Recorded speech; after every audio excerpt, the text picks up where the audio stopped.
주요 이슈를 체크해보는 시간, 이슈 체크 오늘입니다. 그럼 먼저 첫 번째 이슈부터 보도록 하겠습니다. 화면 보시죠. 끝나지 않은 집값 잡기. 민간 택지 분양가 상한제에도 불구하고 서울 아파트값이 20주 연속 오르는 등 일부 지역 집값 흐름이 심상치 않습니다. 정부가 오늘 부동산 시장 점검 회의를 열고 상한제 적용 지역 추가 지정을 검토하겠다고 밝혔습니다. 최근 시장 움직임과 정부 대책의 실효성을 생활경제부 황인표 기자와 함께 자세히 짚어보겠습니다. 황 기자, 네. 정부가 다시 부동산 시장 압박에 나섰다고요? 네, 그렇습니다. 김용범 기재부 1차관이 오늘 부동산 점검회에서 일부 재건축 단지의 높은 분양 가격이 투기 수요를 유발하고 주변 아파트 단지의 가격까지 함께 끌어올린다고 지적을 했습니다. 네. 앞서 국토부가 이제 강남 4구와 마포, 용산, 성동의 일부 지역을 상한제 적용 지역으로 발표했는데 발표 당시 이제 중구라든가 동작구, 과천, 성남 분당 등의 이 지역들이 빠졌습니다. 이 분양가가 급등할 그런 조짐을 보이는 지역들이었는데 이를 놓고 형평성 논란이 일자 결국 추가 지정이란 카드를 오늘 꺼낸 것으로 해석이 됩니다. 이 밖에 편법 증여와 대출 등 불법 의심 거래에 대해서 연말까지 조사를 연장하고요. 또 이달 말에 중간 조사 결과를 발표하기로 했습니다. 네. 황 기자, 이 추가 지정 카드가 좀 효과가 있을까요? 일단 상한제가 실시되면 분양 아파트 가격이 지금 분양가보다 최대 20% 정도 낮아질 것이라는 게 이 정부의 전망입니다.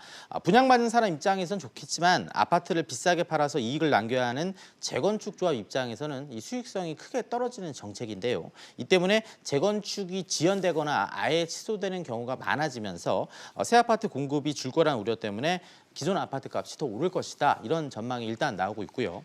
또 지금 좀 상한제 효과를 평가하기에는 좀 이른 것 아니냐 이런 주장도 있습니다. 상한제가 10월 말부터 시행이 됐지만 잘 아시는 것처럼 6개월 유예가 됐거든요. 그러니까 분양가가 좀 크게 내려간 그런 아파트는 빨라야 내년 5월부터 등장할 전망입니다. 전문가 얘기도 들어보시죠.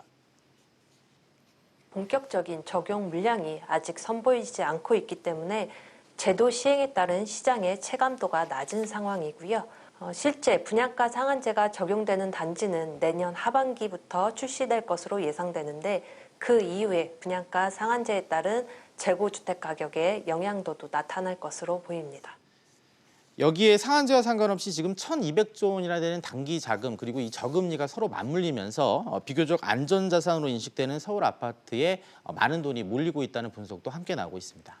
네, 그렇다면 정부가 지금 추가로 꺼낼 수 있는 부동산 안정책으로는 어떤 것들이 있을까요? 현재 가장 유력한 추가 규제책은 이제 재건축을 할 수 있는 기간을 지은 지 30년 된 아파트에서 이 40년으로 10년 정도 늘리는 방안이 있습니다. 이렇게 되면 30년 이상 40년 미만 아파트의 재건축이 어려워지기 때문에 이 재건축 아파트에 몰리는 투기 수요를 차단할 수 있게 됩니다. 여기에 내년도에도 이제 공시가격을 올해와 마찬가지로 두 자릿수 이상으로 이렇게 올려서 현실화하는 방안도 있습니다. 다만 재건축을 추진 중이던 단지라면 크게 반발할 수밖에 없고요. 기존 주택 소유자 역시 세금 부담이 늘어나기 때문에 큰 불만이 나올 것으로 예상됩니다. 이 내년 4월 총선을 앞두고 좀 나올 정책도 고민해봐야 될 것 같은데요. 국회의원 선거 과정에서 지역 개발 공약 등 이 지역 부동산을 자극하는 내용도 나올 수 있어서 이 부동산 시장이 더 불안해질 수도 있습니다. 여당과 정부가 이런 정책 대신에 이 무주택자를 위해서 어떤 부동산 안정 카드를 꺼내놓을 수 있을지 지켜봐야 될 것 같습니다. 네, 황 기자 잘 들었습니다.